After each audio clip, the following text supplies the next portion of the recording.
Hello बच्चों, नमस्कार। एक बार फिर से आपका स्वागत है मेरे यूट्यूब चैनल में। और इस वीडियो में मैं आपको फिज़िक्स का टॉप 10 इम्पोर्टेंट क्वेश्चन कराने वाला हूं, जो कि डायरेक्टली आपको एग्ज़ाम में दिख सकता है या फिर ऐसा क्वेश्चन आपके एग्ज़ाम में आया भी हुआ है ना। तो सेम ही टाइप का क्वेश्चन रिपीट होता है जी, है ना। PYQ अगर आप कर लेते हैं तो आपका काम हो जाएगा। उसी टाइप का क्वेश्चन रिपीट होता है, सेम कभी कभी वहीं वाला रिपीट हो जाता है। तो देखिए, पहले क्वेश्चन से शुरू करते हैं। पहला क्वेश्चन बोल रहा है कि the speed of wave in the string. एक धागा है, उसमें जो वेव का जो स्पीड है वो 20 मीटर पर सेकंड है और फ्रीक्वेंसी 50 हर्ट्ज है। हिंदी वाले अपने हिंदी में पढ़िएगा ना, हिंदी में भी। इसीलिए मैं बाइलिंगुअल यहाँ पर आपको लिए क्वेश्चन लेकर आता हूँ, ताकि हिंदी वाले बच्चे भी और इंग्लिश वाले बच्चे भी अच्छे से समझ सकें। तो हमसे पूछ रहा है कि फेज डिफरेंस बताइए दो पॉइंट के बीच में ऑन द स्ट्रिंग, जो कि 10 सेंटीमीटर अपार्ट है। तो आपको सबसे पहले देखिए, फ्रीक्वेंसी दिया है और स्पीड दिया है। तो हम लोग पहले लैम्डा निकालेंगे। तो पता है कि v इक्वल टू क्या होता है, न्यू लैम्डा, है ना जी। वेलोसिटी या स्पीड बराबर क्या हो जाएगा, न्यू लैम्डा। तो हमें वेलोसिटी जो होता है दिया हुआ है 20, न्यू भी दिया है। न्यू क्या है, फ्रीक्वेंसी 50। तो लैम्डा यहाँ से निकाल लेंगे। तो लैम्डा यहाँ पर आ जाएगा 2/5, और ये किस में आएगा, मीटर में आएगा।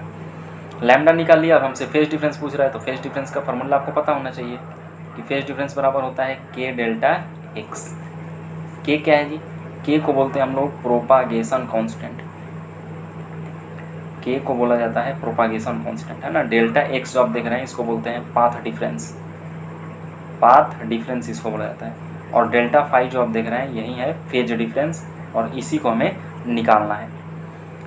और एक चीज़ और आपको ध्यान रखना है कि ये जो k आप देख रहे हैं, जिसको प्रोपागेशन कांस्टेंट हम बोल रहे हैं, इसका वैल्यू होता है 2π/λ। चलिए सोल्व करते हैं इसको। डेल्टा फाई हमें निकालना है, k के जगह पे लिख सकते हैं 2π/λ। अब देखो लैम्डा का वैल्यू हम लोग निकाल चुके हैं। v equal to nu lambda से कितना आया है, 2/5।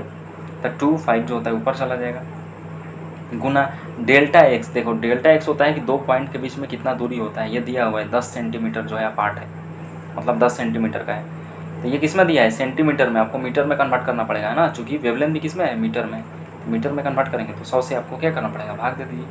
अब यहाँ से सोल्व कर लीजिए, 2 से 2 कट गया, ये से ये कट गया, 5 दूनी 10। तो यहाँ से डेल्टा फाई आपको आ जाएगा π/2। और एक ऑप्शन में दिख रहा है ऐसा, करेक्ट ऑप्शन हो जाएगा पहला, है ना। तो पहले वेवलेंथ निकालेंगे और उसके बाद जो होता है हम लोग फेज डिफरेंस के फार्मूला में पुट कर देंगे। चलिए अगले क्वेश्चन पे चलते हैं। अगला क्वेश्चन बोल रहा है कि 3 रेसिस्टर है, कनेक्टेड किया जा रहा है। फिगर आपको दिया गया है। इक्विवेलेंट रेसिस्टेंस आपको ए और बी के बीच में बताना है। जब भी आपको इक्विवेलेंट रेसिस्टेंस का क्वेश्चन आए, चाहे यहाँ पर रेसिस्टेंस में, कैपेसिटेंस में, तो आपको पॉइंट पोटेंशियल मेथड को यूज करना है। पॉइंट पोटेंशियल मेथड देखो क्या होता है। पॉइंट पोटेंशियल मेथड का होता है कि हर जगह वायर में पोटेंशियल क्या होता है, सेम होता है। जैसे यहाँ से हम लोग चलना शुरू की रही, यहाँ पर ए है पोटेंशियल, तो यहाँ भी ए होगा। फिर इधर देखिए, यहाँ भी ए होगा। ये भी क्या है जी, वायर है। तो हर जगह वायर में पोटेंशियल क्या है, सेम है। यहाँ भी नीचे आप आइए, यहाँ भी ए हो जाएगा ना। तो अगर मान लीजिए बीच में रेसिस्टेंस रहता, तब जो है, अब यहाँ पर जो है ये ए पोटेंशियल नहीं होता, अलग अलग हो जाता है ना। लेकिन चूंकि कोई रेसिस्टेंस इसमें नहीं लगा है, वायर है, तो वायर में हर जगह पोटेंशियल क्या हो जाता है, सेम हो जाता है। वैसे ही बी के लिए करेंगे। यहाँ से बढ़ेंगे, यहाँ भी बी, चूँकि यहाँ पर बी है, चूँकि वायर है। फिर यहाँ भी है ये बी, फिर इधर चलिए आप, यहाँ भी बी हो जाएगा, और यहाँ भी क्या हो जाएगा, पोटेंशियल बी। चूँकि हर जगह वायर में क्या होता है, पोटेंशियल सेम होता है। इसी को बोलते हैं पॉइंट पोटेंशियल मेथड। अब देखो सारा जो रेसिस्टेंस है, आप देखिए ये वाला एक रेसिस्टेंस है R, 2R और 3R। सारा रेसिस्टेंस आप देखिए ए से बी के बीच में है। ये वाला भी ए से बी के बीच में है, 2R वाला भी ए से बी के बीच में है, और 3R वाला भी ए से बी के बीच में है। मतलब ए से बी के बीच में हमें 3 रेसिस्टेंस को सजाना है। पहले ऐसे सजा लेंगे, फिर ऐसे सजा लेंगे, और एक ऐसे सजा लेंगे। तो ये जो आपको सर्किट दिया है, ऐसे हम रीड्रॉ कर लिए। अब इक्विवेलेंट निकाल लीजिए। पहले का R है, एक का 2R है, एक का 3R है। तीनों किस में है जी, पैरेलल में है। तो पैरेलल में फार्मूला आपको पता है कि R इक्विवेलेंट बराबर 1/R1 + 1/R2 + 1/R3। 1/R1 कितना है, R है। R2 कितना है, 2R है। R3 कितना है, 3R है।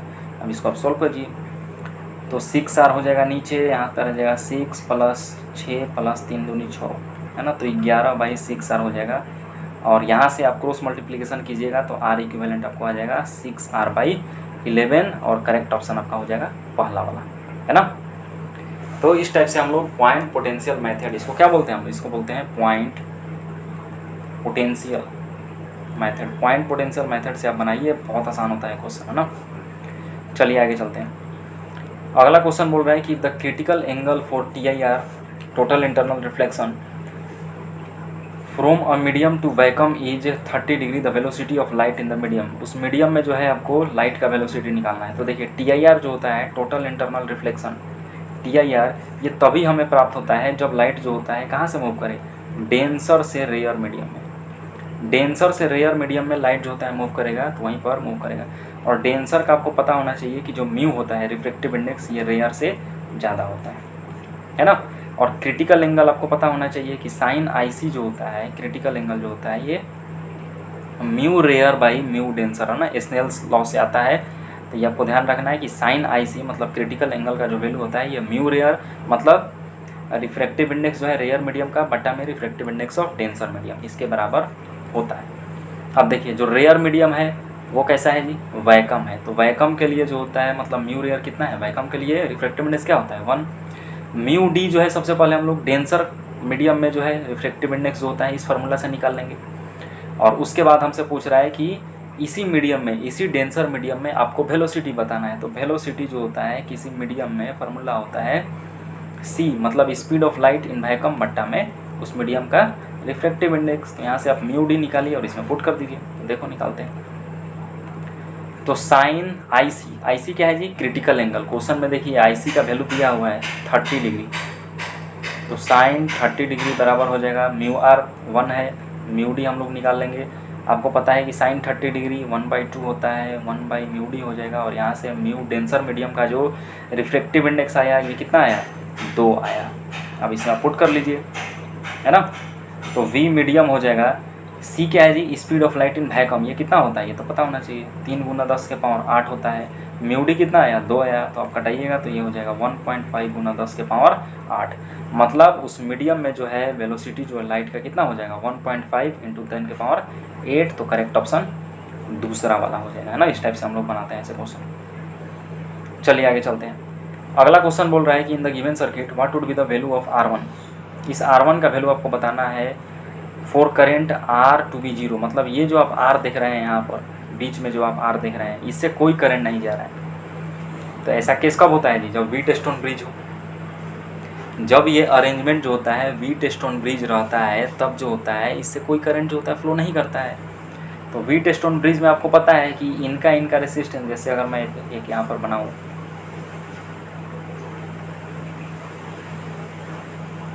अगर मान लीजिए इस सर्किट को जो है व्हीटस्टोन ब्रिज होना है, कंडीशन होता है इसको मान लेते हैं R1, ये R2, ये R3 और ये R4 और बीच में R5। तो R5 से करंट जो होता है फ्लो नहीं करता है। कब, जब R1/R2 जो होता है ये R3/R4 के बराबर हो जाए, है ना। ये दोनों के बराबर हो जाए इनका रेशियो। या फिर आप बोल सकते हैं कि R1/R3 इसका भी रेशियो अगर सेम हो जाएगा तब भी हम लोग उसको बोलेंगे कि ये व्हीटस्टोन ब्रिज है। तो R1/R3 बराबर R2/R4, है ना। ये R2 है, ये R4 है। तो ये दोनों का भी रेशियो बराबर हो जाए तब भी जो होता है बोलेंगे व्हीटस्टोन ब्रिज। इसका मतलब कि जो रेशियो इसका आ रहा है 2/6 का, वही रेशियो जो है इसका आना चाहिए R/18 का। तो अब इसको सोल्व कर लीजिए। तो 76 18 हो जाएगा और इसको क्रॉस मल्टीप्लिकेशन कीजिएगा तो R कितना आएगा, 6 हो जाएगा। करेक्ट ऑप्शन 4 हो जाएगा, है ना। तो व्हीटस्टोन ब्रिज का अरेंजमेंट है। कैसे पता चला कि व्हीटस्टोन ब्रिज का, ये बोल रहा है कि R से कोई भी जो होता है करंट नहीं फ्लो कर रहा है और ऐसा कंडीशन व्हीटस्टोन ब्रिज में ही होता है। चलिए आगे चलते हैं। अगला क्वेश्चन बोल रहा है कि an engine pump up 100 kg of water. एक इंजन है जो कि 100 kg वाटर को जो है ऊपर ले जा रहा है। कितना हाइट तक, 10 मीटर हाइट तक ले जा रहा है 5 सेकंड में। बोल रहा है कि एक इंजन है जो कि 100 किलो पानी को 10 मीटर हाइट तक ले जा रहा है 5 सेकंड में। तो बताइए, तो बोल रहा है कि if the efficiency of engine, उस इंजन का इफ़िशियंसी जो होता है, क्षमता जो होता है, इंजन की क्षमता कितनी दी है 60% है। तो बताना है कि इंजन का पावर क्या होगा। तो आपको पता होना चाहिए इफ़िशियंसी को ईटा से शो करते हैं और ये इफ़िशियंसी जो होता है ये होता है output power by input power, है ना। Output power by input power. तो हमसे क्या पूछ रहा है, इंजन का जो है पावर पूछ रहा है। इसका मतलब इंजन का पावर कहने का मतलब क्या है, इनपुट पावर जो है हमसे पूछ रहा है। तो निकाल लेंगे इनपुट पावर। आउटपुट पावर जो है आपको देखो क्वेश्चन से आ जाएगा। क्योंकि पावर बराबर क्या होता है, पावर बराबर होता है work done by time taken. Work done by time taken होता है। और यहाँ पर वर्क डन किसके द्वारा हो जाए, ग्रेविटेशनल फोर्स के द्वारा, है ना। नीचे से जो है 100 kg जो है पानी को ऊपर ले जा रहा है, तो वर्क डन जो ग्रेविटेशनल फोर्स के द्वारा होता है कितना हो जाता है, mgh और बटा में टाइम, तो ये आपका पावर हो जाएगा, है ना। आउटपुट पावर की जगह पे हम लोग इसको पुट कर देंगे। तो इफिशियंसी देखिए कितना दिया हुआ है 60%, तो 60/100 लिख सकते हैं। आउटपुट पावर की जगह पे क्या लिखेंगे, mgh/t। m देखिए दिया हुआ है, वाटर का कितना बार है 100, g जो है acceleration due to gravity value लेना है 10, h कितना हाइट तक ले जा रहा है 10 तक, टाइम कितना लग रहा है 5, है ना। तो ये आउटपुट पावर लिख दिए। अब हमें क्या निकालना है, इनपुट पावर को निकालना है। p इनपुट आप निकाल लीजिए, इसको सोल्व कर लीजिए, खत्म हो गया। तो 1 0 से 1 0 घटा, 5 दूनी 10 हो जाएगा, 2 से ये हो जाएगा आपका 3, है ना। और इस 3 को आप इससे कटाइएगा तो 3.3 हो जाएगा। तो p इनपुट अगर मैं लिखूँ इधर, तो p इनपुट हमें मिला 3.3 गुना 10 के पावर 3 हो जाएगा। और 10 के पावर 3 को हम लोग क्या बोलते हैं, किलोवाट। तो p इनपुट आया 3.3 किलोवाट, मतलब इंजन का जो पावर आया वो कितना आया, 3.3 किलोवाट। तो करेक्ट ऑप्शन हो जाएगा दूसरा वाला ना, 3.33 किलोवाट ये इंजन का जो है पावर हो जाएगा। तो इस टाइप से बनाते हैं हम लोग, है ना। ध्यान रखिएगा कि इफिशियंसी क्या होता है, output power by input power. Output power जो है जो कितना काम कर रहा है, इनपुट पावर मतलब इंजन जो है वो कितना काम कर सकता है। चलिए आगे चलते हैं।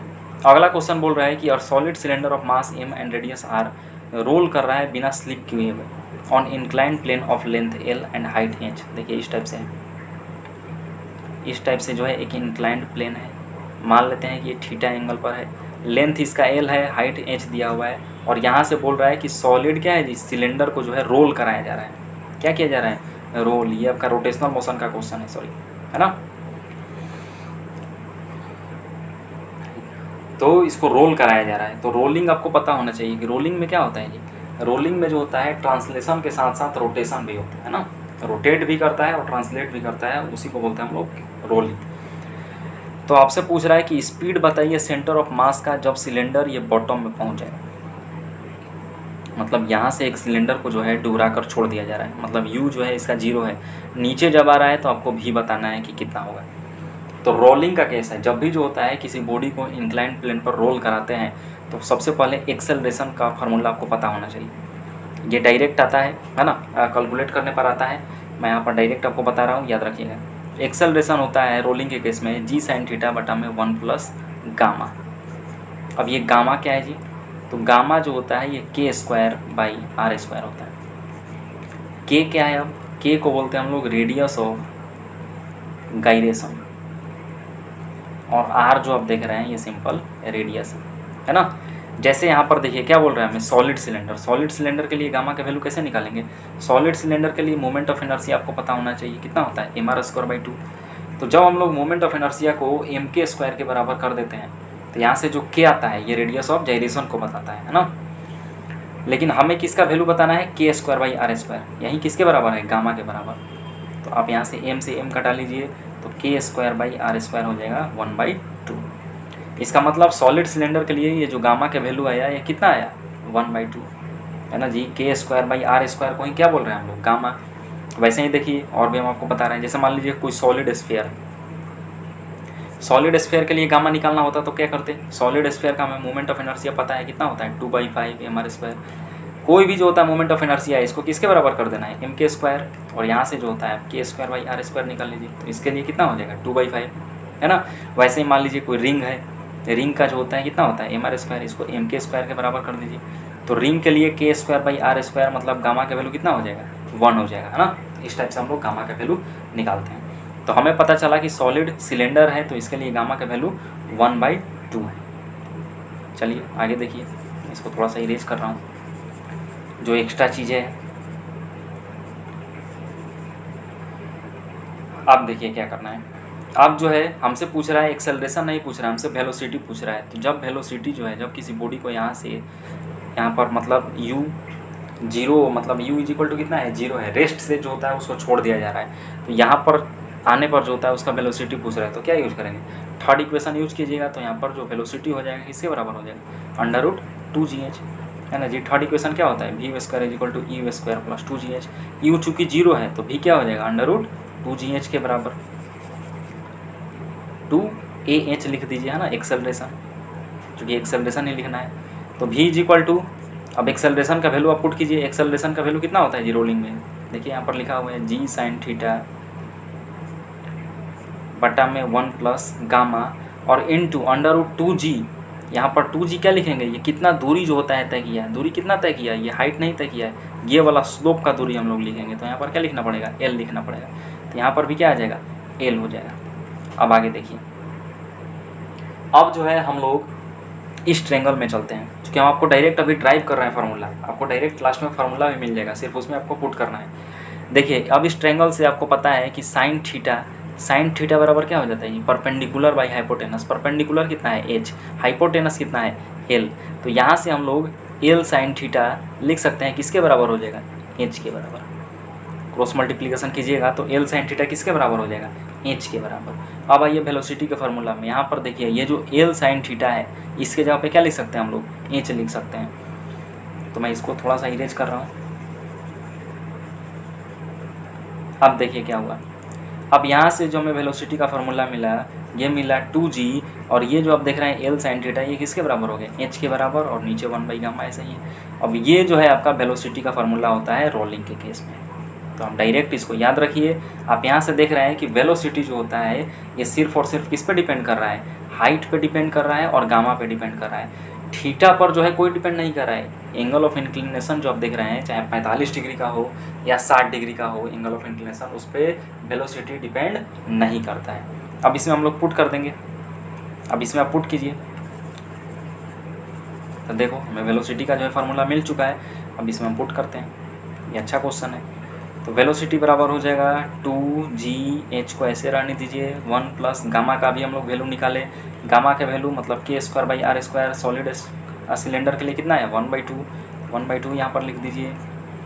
अब इसको सोल्व कर लीजिए आप, तो हो जाएगा वेलोसिटी बराबर √2gh, और ये चला जाएगा 2 ऊपर और नीचे हो जाएगा 3, तो हो जाएगा √4gh/3, है ना। तो वेलोसिटी कितना आया, √4gh/3, और एक ऑप्शन दिख रहा है, करेक्ट ऑप्शन आपका दूसरा हो जाएगा, है ना। तो मैंने तो यहाँ पर ड्राइव करके बताया। आपको डायरेक्ट क्या ध्यान रखना है, एक एक्सेलरेशन का फार्मूला ध्यान रखना है। रोलिंग के केस में क्या होता है, g sin θ/1 plus gamma, gamma क्या होता है k²/r², और वेलोसिटी का फार्मूला आया √2gh। h क्या है जी, ये हाइट है ना, ये स्लोप आपको नहीं लेना है, ये वाला हाइट है बटा में 1 प्लस गामा। कैसे आया आपको पूरा ड्राइव करके बता दिए। इसमें आप पुट कीजिएगा, करेक्ट ऑप्शन आपका दूसरा वाला आ जाएगा।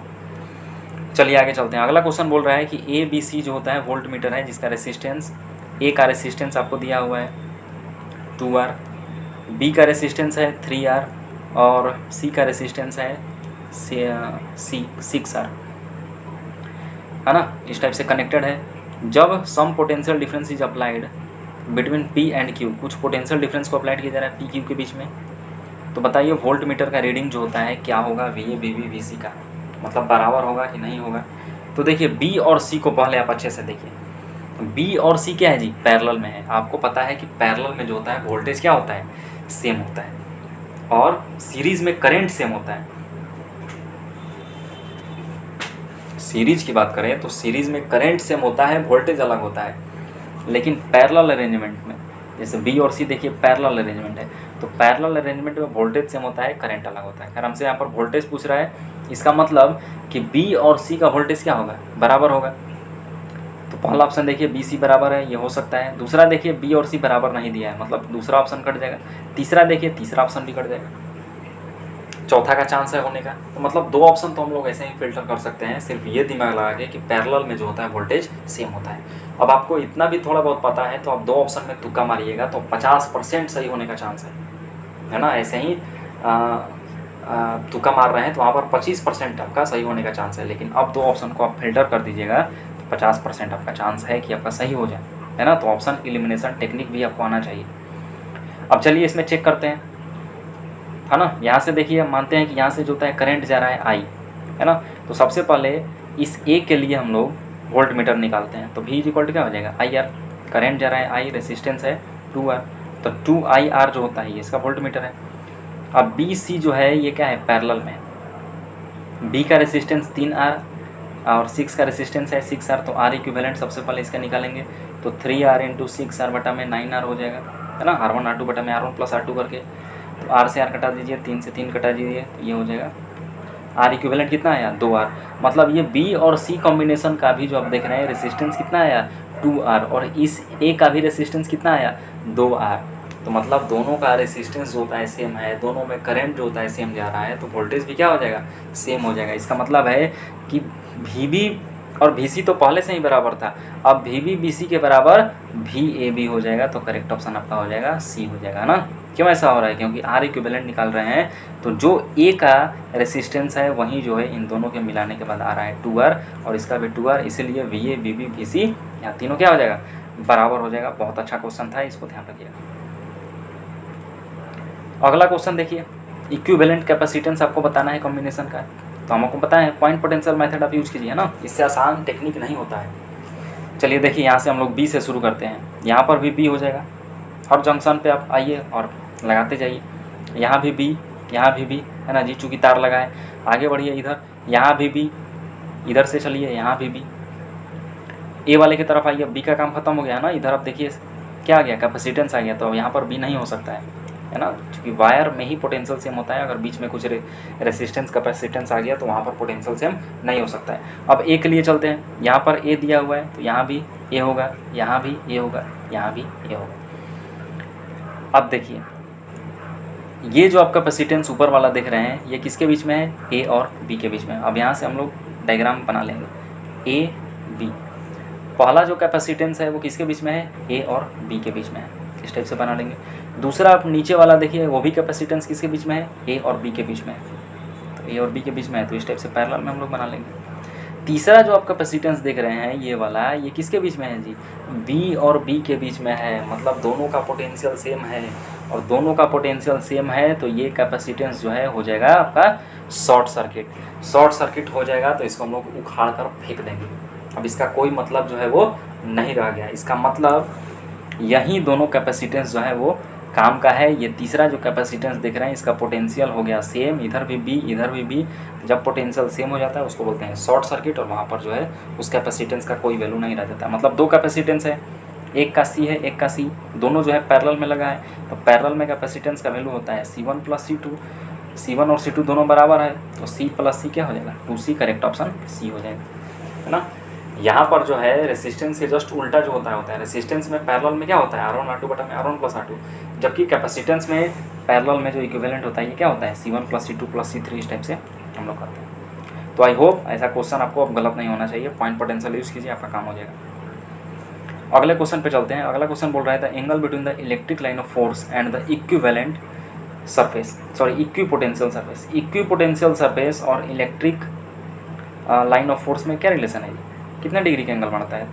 तो कोई भी अगर इक्विपोटेंशियल सरफेस है उस पर जो फील्ड लाइन आता है वो 90 डिग्री पर जो होता है इस टाइप से जो होता है फॉल करता है, 90 डिग्री का जो होता है वो एंगल बनाता है फील्ड लाइन जो होता है इक्विपोटेंशियल सरफेस से, करेक्ट ऑप्शन आपका D हो जाएगा।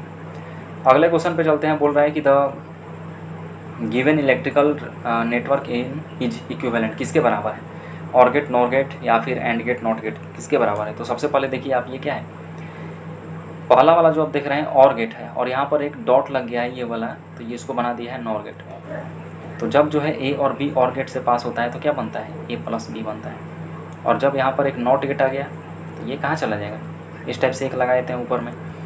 फिर देखिए, फिर आगे जो है ये एक नॉट गेट का ही काम कर रहा है, तो A + B के ऊपर डैश, फिर एक डैश मार दीजिए, है ना। और जब 2 डैश हो जाए A + B के ऊपर, इस टाइप से जब 2 डैश हो जाता है तो एक डैश कैंसिल हो जाएगा। तो यहाँ पर जो हमारे पास जो इक्विवेलेंट बचा वो सिर्फ और सिर्फ AB बचा, और इस A + B को जो है फिर एक नॉट गेट से हम लोग पास करेंगे तो इसके ऊपर फिर जो होता है एक बार आ जाएगा। तो A + B का बार जो है ये किसके लिए हो जाता है, ये हो जाता है ऑर गेट के लिए। ये किसके बराबर होता है, ऑर गेट का जो होता है इक्विवेलेंट होता है, करेक्ट ऑप्शन आपका हो जाएगा, सॉरी और नहीं नॉर गेट का हो जाता है ना।